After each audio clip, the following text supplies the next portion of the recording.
सन्माननीय राम रेपाले साहेबांचे वाढदिवसानिमित्त वृक्ष लावायचा जे आम्हाला त्यांनी आदेश दिला, त्यामुळे आम्ही लोक वृक्ष लावायचे कामं करतात।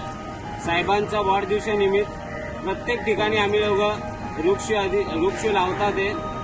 साहेबांचं आयुष्य असाच वाढू द्या और अशाच लोकांमध्ये काम करू द्या।